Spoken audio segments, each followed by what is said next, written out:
बिस्मिल्लाहिर्रहमानिर्रहीम। जी बिल्कुल, डॉक्टर रिजवान के बाद शहबाज शरीफ के टीटी स्कैंडल का एक और मरकजी किरदार मकसूद चपड़ासी भी दुबई में इंतकाल कर गए हैं, या जिस तरह के डॉक्टर रिजवान की मौत हुई थी उसी तरह मकसूद चपड़ासी की भी मौत वाक़या हो चुकी है। अब यहाँ पे सबसे पहले ये कि मकसूद चपड़ासी कौन था।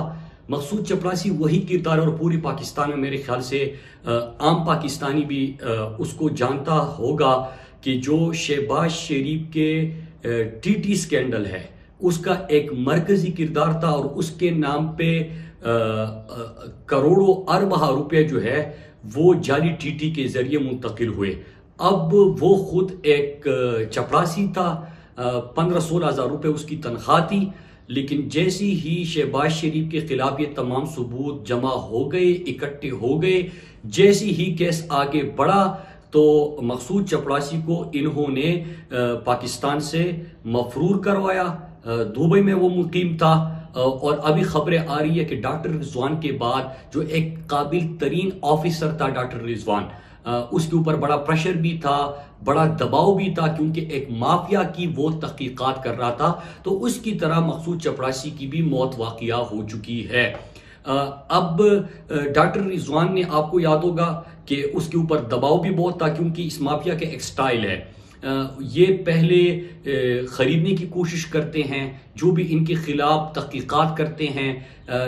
जिस ऑफिसर को ये खरीद नहीं सकते उसको फिर दबाने की कोशिश करते हैं, और अगर वो उसके फैमिली को हरासा करने की कोशिश की जाती है, लेकिन अगर वो ना माने तो फिर इस किस्म की चीजें हमारे सामने आती है। जिस तरह डॉक्टर रिजवान का केस आया, अब मकसूद चपड़ासी का आया। डॉक्टर रिजवान ने जिस प्रोफेशनल अंदाज में इस केस की तहकीकात की, वो FIA का डायरेक्टर था, और आज पूरे पाकिस्तान में चाहे मुश्ताक चीनी वाला हो, मकसूद चपड़ासी हो, किस तरह ये शहबाज शरीफ के बेटों के क्लास फेलो और दोस्त, या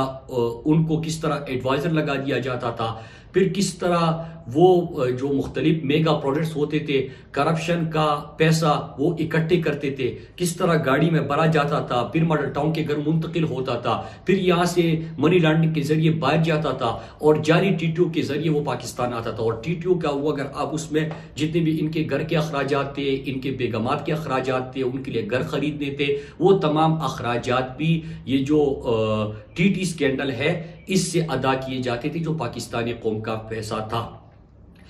टीटी स्कैंडल और जरदारी का फेक अकाउंट स्कैंडल, ये दोनों अगर आप उठा के देख लीजिए तो इसमें बेनामिया, यहाँ पे मुश्ताक चीनी वाला है, या वहां पे फालूदे वाला है, समोसे वाला है, पकोड़े वाला है। तो जो सिंध की तरक्की का पैसा था, सिंध का बजट था, किस तरह उसको लूटा गया, किस तरह यहाँ से मनी लॉन्ड्रिंग की गई, किस तरह ये फेक अकाउंट्स के जरिए लोगों के अकाउंट्स में मुंतकिल होता गया। एक आम बंदे को जब FIA बुलाती थी तो वो कहता था मेरी तो 10-15 हज़ार रुपए तनख्वाह है, या तो मैं डेली वेजर हूं, मेरे पास ही करोड़ रुपए मेरे अकाउंट में कैसे आए, मुझे तो कुछ इल्म नहीं है। लेकिन बाद में पता चलता कि किस तरह उन्होंने उनके शनाख्ती कार्ड, अगर किसी ने इनके शुगर मिलों में एक दिन काम भी किया हो तो उसकी शनाख्ती कार्ड को लेके उस पे करोड़ों रुपए की ये ट्रांजैक्शन वगैरह और जाली टीटियां लगवाते थे। पूरे पाकिस्तान में एक तशवीश है इस चीज का कि जो भी इस माफिया की तहकीकात करता है, आपको याद होगा कि जरदारी की जब तहकीकात हो रही थी तो ये फेक अकाउंट्स की, तो उस वक्त क्या हुआ था, फिर सिंध के हवाले से जब भी किसी ने सवाल पूछा तो उसका क्या होता है। और इसी तरह जो इम्पोर्टेड हुकूमत का वजीर आजम है और शरीफ माफिया है, तो इनके खिलाफ भी जब तहकीकात होती है तो पहले तो खरीदने की कोशिश की जाती है, फिर धमकाने की कोशिश की जाती है, फिर यही डॉक्टर रिजवान और इस किस्म के वाकयात होते हैं। तो पहले तहकीकात करने वाला दुनिया से चला गया, और अब जो मरकजी सबूत था मकसूद चपड़ासी, तहकीकात करने वाला एक बेहतरीन ऑफिसर, जिसने, और कोई भी ये टीटी स्कैंडल और जो शहबाज शरीफ की ये मनी लॉन्ड्रिंग का ये केस उठा के देख लीजिए, जो भी FIA की तहकीकात हुई है उसमें एक आम पाकिस्तानी को भी समझ आती है, और वाइट कलर क्राइम को कभी इस अंदाज से, मतलब उसमें कहां पे पैसा कहां से इकट्ठा हुआ, कहाँ मुंतकिल हुआ, कहाँ पे जाली टीटियां लगी, किस तरह के लोगों को इस्तेमाल किया गया, ये तमाम चीजें बड़े प्रोफेशनल अंदाज में हुई। और आपको याद होगा कि अरशद शरीफ ने इसके ऊपर एक मुसलसल इसके ऊपर प्रोग्राम कर चुके हैं। उसमें जो इनके साथ मुलाजिम थे, चपरासी थे, जिनके नाम पे जाली टीटियां लगवाते थे, उनके इंटरव्यूज भी उसमें मौजूद है। तो आपको हैरानगी होगी कि कितने प्रोफेशनल अंदाज में, और इसमें कोई बचने की चांस ही नहीं थी। आपको याद होगा कि जब इम्पोर्टेड हुकूमत का ये वज़ीर आज़म बन रहा था तो उसी वक्त उसी दौरान उसके ऊपर फर्द जुर्म भी आयद होना थी। लेकिन जाहिर सी बात है, अमरीकी साजिश के तहत अलाकार बने, कठपुतलिया बने, अपने केसेस माफ कराने हैं, अपनी करप्शन बचानी है, जेल जाने से बचना है। लिहाजा पहले काम वो हुआ, फिर डॉक्टर रिजवान की मौत वाक़या हुई, और अब जो मरकजी किरदार था या गवाह था या जिसके नाम पे जाली टीटियां लगी थी, वो भी इस दुनिया से कूच कर गया। मैं आपको ये भी बताना चाहूँ कि आपको याद होगा कि इससे पहले जब भी इनकी तहकीकात होती थी तो रिकॉर्ड जलते थे। आज लोग ये सवाल कर रहे हैं कि अब रिकॉर्ड नहीं जलते, जब ये हुकूमत में होते तो ये लोग मार देते हैं। ये बड़े संगीन इल्जामात हैं, और ये जो एक के बाद एक वाकया हो रहा है, इससे अब पूरी पाकिस्तानी कौम में तशवीश है। डिपार्टमेंट्स के अंदर जो बेहतरीन ऑफिसर्स बैठे, जो ईमानदारी से अपना काम करते हैं, उनके अंदर तशवीश है। आपको याद होगा कि मौजूदा चेयरमैन नादरा का तारिक मलिक, जब ये भी चेयरमैन था तो इनके ऊपर भी आपको याद होगा कि जब जो वोटर वेरिफिकेशन थी या जो धांधली का शोर मचा था, तो उसमें नादरा के कुछ बयानात आए थे और वो बड़े बेहतरीन अंदाज में अपना काम कर रहे थे। लेकिन फिर उनको भी धमकियां दी गई, फिर उनकी जो बच्चे थे उस हवाले से धमकियां दी गई, तो उनको भी पाकिस्तान छोड़ना पड़ा। तो यहाँ पे पाकिस्तान में कोई भी अच्छा बंदा, इनको हमेशा अपना बंदा चाहिए होता है। कोई अच्छा ऑफिसर फिर काम कैसे करेगा? लोगों में खौफ है, ऑफिसर्स में खौफ है, और खौफ इस चीज का है कि जो इन्होंने अपनी ईमानदारी से बात की थी, काम किया था, आज क्रिमिनल्स जो है, जिनके ऊपर तहकीकात होनी है, जिनके केसेस मैच्योर हो चुके हैं, जो जमानत पे है, जिनके ऊपर फर्द जुर्म आयद होना है, वो अगर मुल्क की बागडोर संभालेंगे तो फिर कैसे कोई काम कर सकेगा? रिकॉर्ड जलता भी हमने माजी में देखा कि जब भी इनके खिलाफ कोई कार्रवाई होती थी या केस आगे बढ़ता था तो उस वक्त रिकॉर्ड जलना शुरू हो जाता। तहरीक इंसाफ की हुकूमत भी गुजरी है, उसमें कभी किसी ने ये नहीं देखा कि कोई रिकॉर्ड जल गया हो, बल्कि हम तो रिकॉर्ड प्रोवाइड करते रहे, क्योंकि हम तो चाहते थे कि पाकिस्तानी अवाम के पैसे का जो जिया हुआ है वो उसका एहतिसाब हो। लेकिन जब ये माफिया आ जाता है तो इस किस्म की कार्रवाइयां हो जाती है। इसी तरह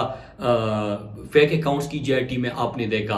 तो ये एक बड़ा संगीन, और इमरान खान साहब ने, आपको याद होगा कि जलसे में भी स्टेट से अदालत उज़्मा से भी अपील की थी। उन्होंने तहकीकात का मुतालबा भी किया था कि डॉक्टर रिजवान के ऊपर कौन सा प्रेशर था, कितना दबाव था। उनका आखिरी इंटरव्यू भी सबको याद है, या उनकी जो वीडियो जो है जिसमें वो सारी चीजें बयान करते हैं, वो भी सोशल मीडिया के ऊपर बड़ा वायरल हुआ। फिर उनकी अचानक इस तरह मौत, और इमरान खान साहब ने इसको बड़ा डिटेल अंदाज में एक्सप्लेन किया था कि वो किस किस्म का जहर होता है जो कि किसी को दिया जाए तो उनके इस दौरान इतने घंटों में मौत वाकई, हार्ट अटैक हो जाती है उनको। तो एक तो ये चीज, फिर इसके बाद आज दुबई से जो खबरें आ रही है कि मसूद चपरासी की भी उसी अंदाज में जो है उसकी मौत वाकया हो चुकी है। और इस तरह हमने, आपको याद है कि बाकी माजी में भी इनके केसेस में देखा था। तो ये बड़ी तशवीशनाक है। और जब क्रिमिनल्स आपके मुल्क के ऊपर मुसल्लत होंगे, जब क्रिमिनल्स के साथ ताउन करने वाले और सहूलतकार भी मौजूद होंगे, तो इसी तरह पाकिस्तानी कौम के ऊपर एक तरफ महंगाई का, जो लोडशेडिंग का, बैड गवर्नेंस का, अफरा तफरी जैसा माहौल होता है, मुल्क में एक इंतशार की कैफियत होती है, और इस इंतशार को दबाने के लिए कौम का ही करोड़ों अरबा रुपए मीडिया में बहाया जाता है, मीडिया को दिया जाता है, और लोगों की आवाज दबाने के लिए इश्तियाल, पाकिस्तान में, मुल्क में इश्तियाल की जैसी कैफियत पैदा की जाती है। ये तमाम चीजें मुल्क के लिए खतरनाक है। मईशत आपने तबाह कर दी, महंगाई का आपने ऐसा बोझ कौम के ऊपर डाला जिसके बाद लोग रो रहे हैं, बिलक रहे हैं।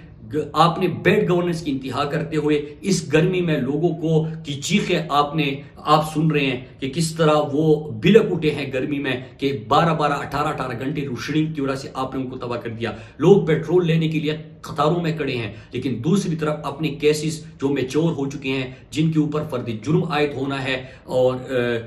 ये तमाम क्रिमिनल्स जो है अब इस किस्म की खबरें उनकी तरफ से आ रही है। और जो सोशल मीडिया पे इस वक्त या मुख्तलिफ तजिया निगार या जो मुख्तलिफ सहाफ़ी अपने अपने अंदाज में ये मकसूद चपरासी के मौत को बयान कर रहे हैं, इस तरह डॉक्टर रिजवान के मौत के बाद जो इंकशाफात सामने आए, इससे तमाम ऑफिसर्स के और लोगों में एक खौफ की कैफियत है, ये बहुत खतरनाक है। तो बैड गवर्नेंस भी है, कर्ज मुल्क के ऊपर महंगाई का बोझ भी है, पूरे पाकिस्तान जो एक बेहतरीन अंदाज में आगे बढ़ रहा था वो तमाम इंडिकेटर्स जो है उसको नीचे भी लाया जा रहा है, हर सेक्टर में मुल्क को तबाह किया जा रहा है। लेकिन दूसरी तरफ अपने केसेस साफ करने के लिए जो लोग बात कर रहे हैं कि अपने केसेस साफ करने के लिए और जेलों से बचने के लिए इस किस्म के संगीन वारदातें भी हो रही है। और एक और चीज भी साथ में हो रही है कि जहां पे ये जा रहे हैं तो मफरूर और इश्तिहारी जो है, सऊदी अरब में आपने देखा कि नवाज शरीफ जो खुद मफरूर इश्तिहारी है और उनके साहबजादे जो मफरूर और इश्तिहारी है, वो सऊदी अरब में एक ऑफिशियल डेलीगेशन में क्या कर रहे थे। इस तरह तुर्की में सुलेमान शहबाज को आपने देखा तो वो ऑफिशियल डेलीगेशन में क्या कर रहे थे, क्योंकि करप्शन के केसेस का मरकजी किरदार तो वो था, सलमान शहबाज ही था, जो कि ये मकसूद चपरासी जो था वो सलमान शहबाज के साथ ही चपरासी था। तो ये तमाम बड़े अहम चीजें हैं और अल्लाह खैर करे। पाकिस्तान की तरक्की का जो सफर इन्होंने रोक दिया है और दूसरी तरफ माफिया स्टाइल में इस तरह के लोगों को दबाने के लिए और लोगों की जानों से खेल रहे हैं, इससे मुल्क को मजीद नुकसान होगा। हम सब ने मिलकर इस मुकाबला करना है, क्योंकि हमारी लड़ाई सियासी कुव्वतों से नहीं है, हमारी लड़ाई पाकिस्तान के सबसे बड़े माफिया से है, क्रिमिनल से है। ये जो ऐवान में भी बैठे हुए हैं ये सारे ये क्रिमिनल्स होते हैं। जमहूरियत में मेरिट होता है, ट्रांसपेरेंसी होती है। यहाँ पे सारे फर्द जुर्म वाले, यहाँ पे सारे जमानती अगर बैठे हैं तो ये सारे क्रिमिनल्स हैं, इनके ऊपर इल्जामात हैं, मुलजिम है। इस तरह इंटीरियर मिनिस्टर आपका जिस अंदाज से बैठा हुआ है, तो इस किस्म की वारदातें हो रही है और पूरी पाकिस्तानी कौम को इसके ऊपर बोलना होगा। इमरान खान साहब बारहा इसके ऊपर बात भी कर चुके हैं, जलसे में उन्होंने मजीद इसके हवाले से इंकिशाफात भी किए थे। उन्होंने इसके ऊपर इंक्वायरी का, डॉक्टर रिजवान की मौत के बाद इंक्वायरी का भी और तहकीकात का भी उन्होंने मुतालबा भी किया था। आज जो हुआ है मकसूद चपरासी का, इसके बाद आप समझ सकते हैं कि रिजवान के बाद मकसूद चपरासी की मौत से फायदा किसको हुआ। सब्सक्राइब करें और बेल दबाएं ताकि कोई खबर रह न जाए।